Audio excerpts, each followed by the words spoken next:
Shalom, shalom saudaraku yang kekasih. Apa kabar? Kita bersyukur hari ini Tuhan baik. Seterusnya selama-lamanya Tuhan baik dalam segala keadaan. Karena itu saudara, kalau mau melihat hari yang baik, mari kita mau berharap hanya kepada Tuhan saja. Katakan, Tuhan, Engkaulah pengharapan kami. Kami percaya hanya kepadamu, Tuhan. Tuhan, Kaulah pengharapanku. Ku percaya hanya kepadamu, Yesus Allah perlindunganku. Engkau yang selalu ku puji. Tuhan, Kaulah pengharapan kami. Tuhan, Kaulah pengharapanku. Ku percaya hanya kepadamu. Amin. Yesus, Kaulah perlindunganku. Engkau yang selalu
kepadamu, ya Yesus Tuhan. Sepanjang hari ku beri penghormatan kepadamu, ya Allahku. Sepanjang hari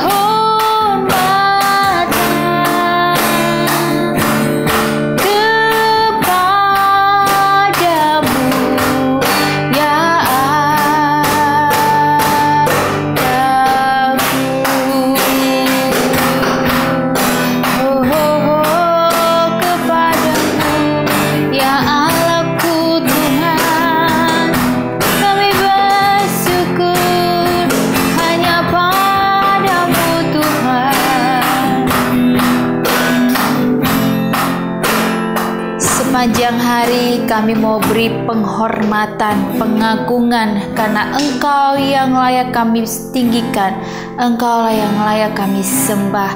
Tuhan, karena Engkaulah harapan kami. Ketika kami berharap kepada Engkau, ada kekuatan, ada kemampuan, sehingga kami boleh melewati hari-hari kami bersama Engkau. Hari Tuhan, kami mau mendengarkan sabda firman-Mu. Urapi hamba-Mu yang tidak ada apa-apanya ini.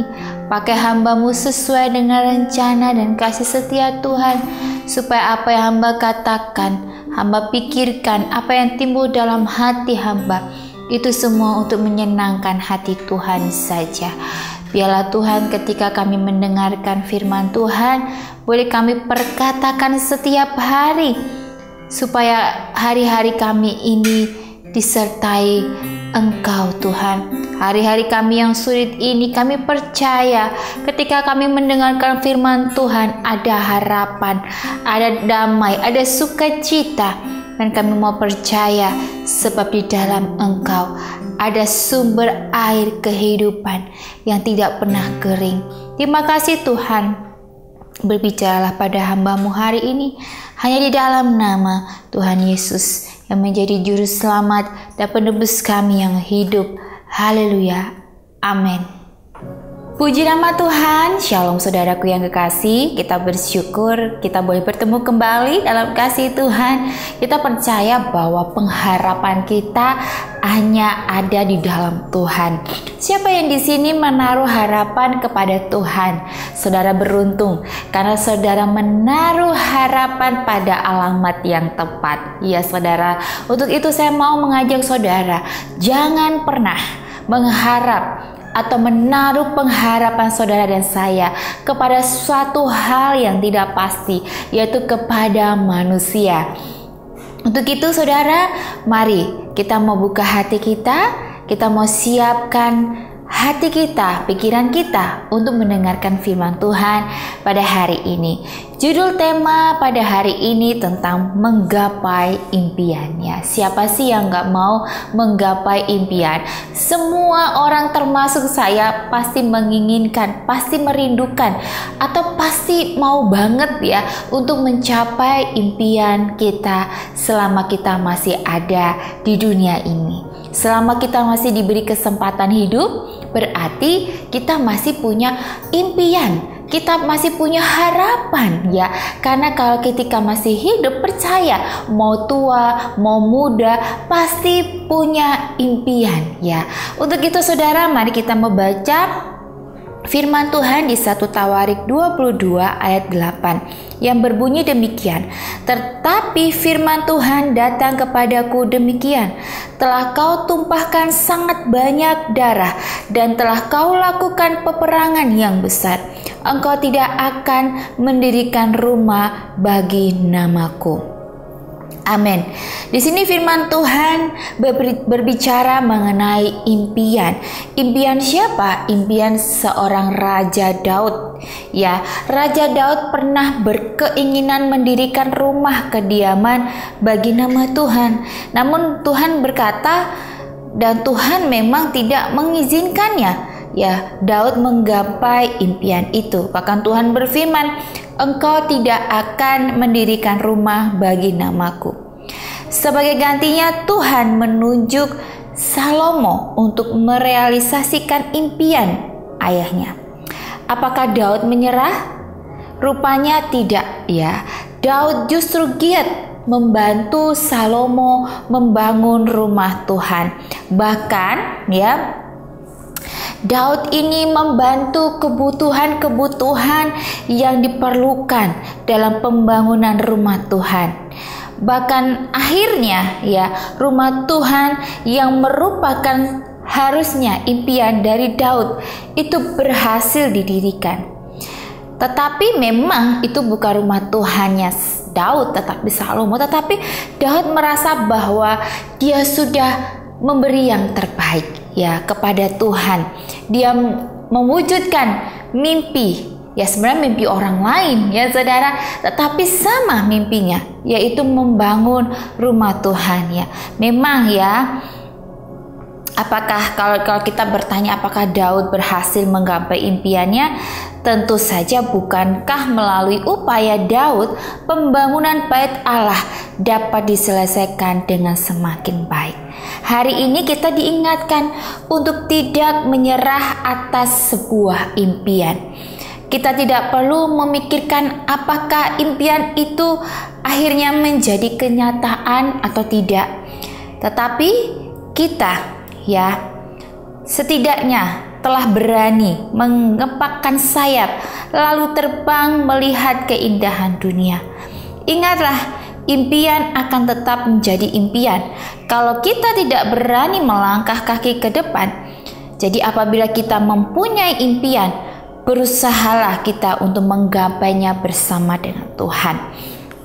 Di sini, walaupun Daud tidak membuat rumah Tuhan ya untuk dirinya, karena memang Tuhan sudah menetapkan Daud ya untuk menjadi raja ya. Tetapi Daud punya kesempatan untuk membantu orang lain, untuk membantu Salomo membangun rumah Tuhan.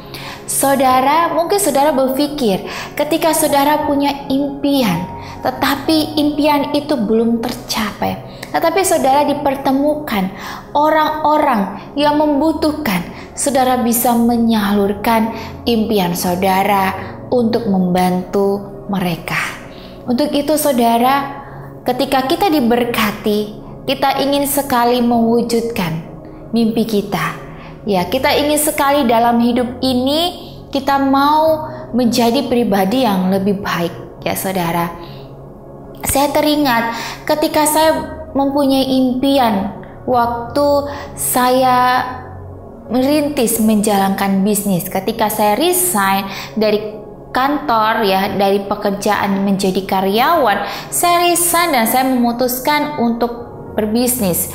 Ketika itu saya punya mimpi, yaitu saya ingin sekali ketika saya resign, saya dari pekerjaan, saya mau mendapatkan gaji 2 juta.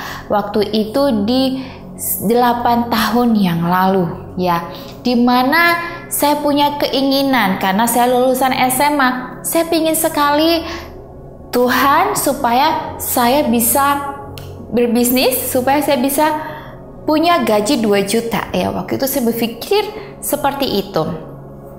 Tetapi dalam perjalanan Tuhan menyertai saya, karena saya percaya walaupun saya lulusan SMA, saya percaya bahwa Tuhan akan memberkati saya, Tuhan akan memakai saya untuk kemuliaan nama Tuhan ya.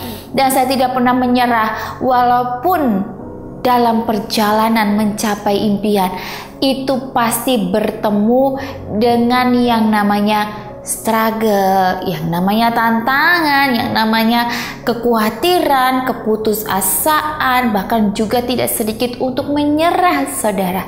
Tetapi saya bersyukur lewat kekuatan Tuhan, saya boleh melewati hal-hal yang sulit dalam hidup saya dengan sukacita. Begitupun juga yang saya baca dari firman Tuhan ini, bahwa Daud juga pasti dalam membangun rumah Tuhan banyak sekali tantangan ya saudara.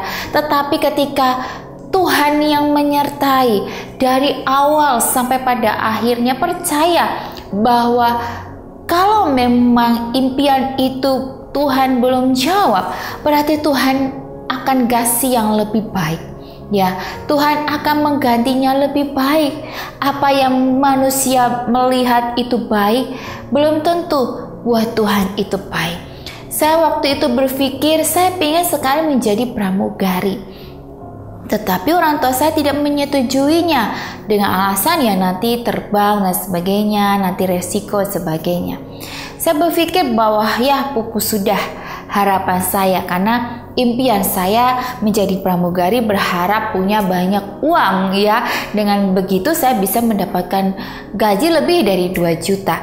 Tetapi Tuhan mengalihkan saya untuk menjadi seorang pembisnis, di mana ketika saya menjalani suatu bisnis, saya bertemu banyak orang ya. Ada orang yang happy, ada orang yang sedih. Bahkan dalam menjalani bisnis ini saya sambil berjualan, sambil mengabarkan Injil lewat hidup saya, lewat mendengarkan kesaksian, bahkan curhat-curhat dari para customer. Di situ saya masuk, saya menceritakan kebaikan Tuhan, saya memberikan kekuatan. Di situ ada hati yang bersyukur karena saya tidak sendirian melewati hari-hari saya. Ketika saya bersyukur Tuhan membawa, menetapkannya, Tuhan menggantikan yang lebih baik. Ya, kalau saya seandainya masih jadi pramugari, saya tidak punya banyak waktu bersama keluarga. Tetapi ketika Tuhan buka jalan dan saya menjalani bisnis, saya bersyukur saya punya waktu dengan keluarga, dengan anak. Saya juga bisa membuat siaran channel YouTube yang saling membangun, ya, untuk memuliakan nama Tuhan, untuk memberitakan Injil sampai ke ujung dunia, ya. Dan saya bersyukur waktu saya buat Tuhan itu banyak, intim, dan bersyukur juga bahwa saya percaya apa yang saya kerjakan, lakukan semua atas rencana dan kendali Tuhan. Untuk itu memang dalam bisnis tidaklah mudah, ya. Semua orang bisa menerima dengan struggle-strugglenya. Lebih baik menjadi karyawan, terima gaji tiap bulan. Tetapi saya bersyukur sekali Tuhan begitu baik. Lewat kemustahilan saya bersama suami melewati bisnis ini, kami hanya bisa mengangkat tangan kami setiap pagi, kami berdoa. Kami hanya bisa percaya bahwa tangan Tuhan itu turut bekerja dalam segala hal, sehingga kami tidak pernah khawatir. Apa yang kami kerjakan, kami mau lakukan yang terbaik. Kami sudah akan memberikan maksimal, dan kami percaya hasil semuanya Tuhan yang akan membuatnya amazing, membuatnya luar biasa, ya saudara. Karena jujur, kalau saya boleh sharing kepada saudara, hidup saya ini bukan untuk kebutuhan saya. Saya bersama suami berkomitmen tiap bulan kami membantu pekerjaan Tuhan dimanapun yang membutuhkan. Kami berkomitmen untuk bisa memberi lebih banyak, karena di situ adalah kesenangan kami, hobi kami melakukan yang terbaik buat Tuhan dengan uang yang kami miliki. Jadi saudara, ketika setiap hari, setiap bulan, setiap menit, setiap detik, apapun yang Tuhan titipkan kepada kami melalui harta, kami mau memberikan yang terbaik buat Tuhan. Untuk itu saudara, firman Tuhan berkata, muliakan Tuhan dengan hartamu. Ketika saudara punya uang, muliakan Tuhan, ya, berikan yang terbaik buat Tuhan. Bukan saja memberikan perpuluhan di gereja atau persembahan, tetapi saudara berikan yang terbaik pada lingkungan saudara yang membutuhkan, ya, orang-orang yang miskin di luar sana. Kenapa mereka harus ada? Ya, Tuhan menetapkan orang-orang miskin dalam kehidupan saya dan saudara, untuk saudara itu mempunyai hati yang memberi, ya, hati yang mengasihi, hati yang penuh belas kasihan. Jangan engkau menghina orang miskin dan berkata bahwa mereka malas. Ya, saya sering kali melihat orang di jalan ngamen, jual koran, ya, terus ada yang jadi badut, ada yang menjadi manusia silver. Saya berpikir bahwa bukan karena mereka malas, ya, sampai ada yang harus minta-minta ngamen, bukan karena mereka malas, tapi karena suatu keadaan, ya. Atau mungkin ada yang bilang, wah, tapi kan itu ada yang orang kaya pura-pura jadi miskin gitu, ya, padahal mereka punya mobil, punya rumah. Saya berpikir bahwa bukan urusan saya. Kalau saya berpikir seperti itu, tapi kalau memang ada orang yang benar-benar miskin, ya saudara, terus kita berpikir, dia paling punya ini segalanya gitu kan, apa nggak kasihan, ya saudara. Untuk itu jangan pernah bersandar pada pengertian kita. Biarkan saja, ya, biarkan saja apa yang mereka lakukan di luar kendali kita. Kita tidak perlu tahu, ya. Yang kita tahu adalah kita memberi. Kita punya hati yang penuh dengan belas kasihan. Kalau saudara damai sejahtera ketika memberi, itu berarti ada gerakan dari Tuhan, ya saudara. Untuk itu punyalah hati yang penuh belas kasihan, tidak penuh dengan kecurigaan kepada orang, supaya kita juga, ya, tidak dihakimi, ya. Secara tidak langsung kita menghakimi, ya. Untuk itu jangan menghakimi dengan pengertian kita sendiri, dengan pengetahuan kita sendiri, dengan apa kata orang, tidak. Tetapi janganlah kita juga menahan kebaikan kita kepada samping lingkungan kita. Tetapi mari kita punya hati yang baik, hati yang belas kasihan, ya. Ketika ada orang yang mungkin saudara sudah mengajak dia untuk ayo datang kepada Tuhan, tetapi dia tidak mau, ya. Tapi dengan alasan nanti kalau meninggal bagaimana? Siapa nanti yang urus? Ya nggak apa-apa, kita yang urus, ya. Kalau saya berpikir begini, ketika kita sudah melakukan yang baik, tetapi orang itu masih berkeras hati, tugas kita tetap berbuat baik, ya. Apapun dalam keadaan kesulitan, kalau kita ada buat dia, kita ada dan kita tidak menghakimi dia, kita mengasihi dia tanpa syarat, berarti nanti dia juga akan melihat bahwa kebaikan Tuhan itu nyata, ya. Kita mau mempermudah urusan orang ini, maka percaya kita pun akan dipermudah. Untuk itu saudara, ya, untuk aktivis-aktivis gereja, untuk pelayan sidang dalam gereja, jika orang yang kita datang besuk, kita ajak mereka untuk beribadah, tetapi mereka tidak mau dengan alasan yang banyak hal, tidak apa-apa. Kita berdoa, kalau bisa seminggu sekali datang ke rumahnya kalau dia welcome, ya. Karena kita mengajak orang itu bukan harus ke gereja saja, tetapi di mana imannya, jiwanya ini boleh diselamatkan oleh Tuhan.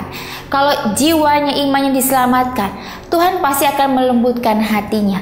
Pasti dia akan datang beribadah dengan sukacita, bukan dengan paksaan karena didatangin terus, ya saudara. Tapi kalau dia belum juga datang, tidak apa-apa. Tugas kita memberi yang terbaik, ya. Dan urusan selanjutnya sama Tuhan, ya. Kita tidak boleh kecewa, kita tidak boleh menghakimi, kita tidak boleh berpikir yang negatif kepada orang itu. Tuhan sediakan orang itu supaya hati kita ini luas, ya. Karena dalam hidup kita ini tidak hanya diterima, tetapi juga kita ditolak, ya. Dalam saya berjalani bisnis memang dua hal, diterima, ditolak. Dalam hidup itu juga saya rasa seperti itu. Di lingkungan kita bisa diterima, di lingkungan dimana kita ditolak, ya. Memang hidup seperti itu. Tetapi sekali lagi saudara, tugas kita, tugas saya dan saudara, lakukan yang terbaik untuk memuliakan Bapa di surga. Mari kita mau berdoa. Terima kasih Tuhan, kami bersyukur dan berterima kasih sebab Engkau baik dalam hidup kami. Kami mau belajar untuk tidak mudah menyerah, untuk tidak mudah menghakimi, untuk tidak mudah berprasangka atau berpikiran negatif terhadap orang. Tetapi kami mau melakukan yang terbaik untuk memuliakan Tuhan. Kami mau di dunia ini melakukan apa yang Tuhan perintahkan, bukan lewat pengertian kami, tetapi pengertian daripada-Mu ya Tuhan. Kami bersyukur Bapa, hari ini Engkau jamah setiap kami hati yang keras, Engkau lembutkan. Dan pada hari ini kami bersyukur dan berterima kasih kepada Tuhan, sebab Tuhan baik dan penyertaan-Mu sempurna dalam hidup kami. Dalam nama Tuhan Yesus, haleluya, amin. Puji nama Tuhan, shalom.